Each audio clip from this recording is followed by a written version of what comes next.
Today I'm going to teach you how to make chicken masala. First of all, you will need to marinate your chicken. I will take you through a step-by-step guide on how to marinate your chicken. I'll also start off by showing you the ingredients for the marination. I would recommend you marinate your chicken and leave it overnight. The reason for this is because the flavour mixes in with the chicken, and when you cook it you can really taste flavours. But if you don't have time to do that, or you just feel like making chicken masala, I'd say a minimum of 3 hours. You don't always have to marinate your chicken for a chicken masala, but it's best to do so. So now let me show you the ingredients. You will need 1 medium-sized chicken breast chopped up into small pieces. You will need a bit of vinegar to wash off any bacteria on the chicken, 1 teaspoon of garlic paste, 1 teaspoon of ginger paste, half a tin of chopped tomatoes blended, 1 teaspoon of tandoori masala, 1 teaspoon of turmeric powder, 1 teaspoon of curry powder, 1 teaspoon of dhania powder, 1 teaspoon of ground black pepper, 1 teaspoon of garam masala, half a teaspoon of red chilli powder, 1 teaspoon of salt. Cut it into small pieces and wash it while you're cutting it. So once you've cut it, wash it. You might want to take away a bit of the fat that's on the sides. And then you want to sprinkle some vinegar, that and mix.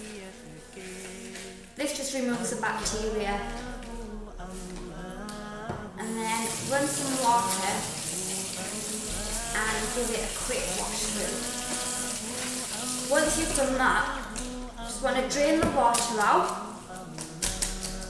Oh, so it's like that. That's about how much chicken you will need. And then just leave it on the side to drain. Once your chicken is drained, what you want to do is blend the tomatoes just for a few seconds. It's done. You can blend the whole thing because you'll need some tomato later while cooking the chicken.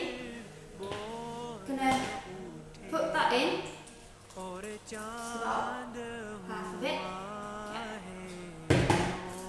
Then I'm gonna add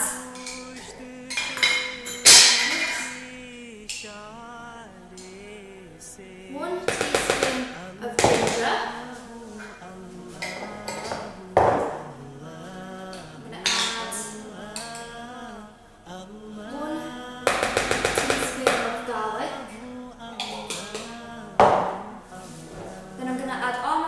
Powders. And then I'm going to give this a mix. Once your chicken is marinated and ready to cook, you need to fry and simmer your onions. For that, you will need 1 onion and a half sliced into thin pieces. Then you will need 1 garlic clove chopped into tiny pieces like that. Then you will need to add 1 teaspoon of cumin seeds, which looks like that.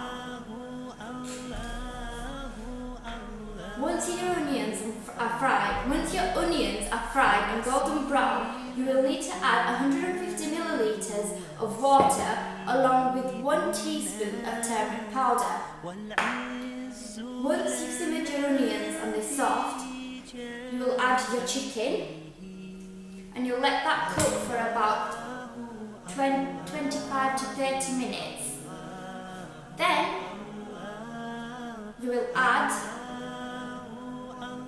1/3 of a green pepper and 1/3 of a red pepper, chopped into small pieces like that.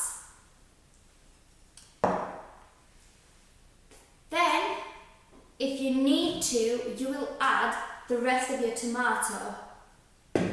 Once your tomato goes in, you will add 1/3 of a teaspoon of dhania powder, 1/3 of a teaspoon of garam masala, 1/3 of a teaspoon of curry powder, 1/3 of a teaspoon of red chili powder, half a teaspoon of turmeric powder, 1 teaspoon of salt. For the final touches, you will need to add kasuri methi. This goes in 10 minutes before serving. You will need a handful of that, which will look like this, so just a handful, and then half of a lemon sprinkled on top. And that is all you need for your chicken masala. And we owe it to show thankfulness where the call is to Allah. طلع البدر علينا من ثنيات الوداع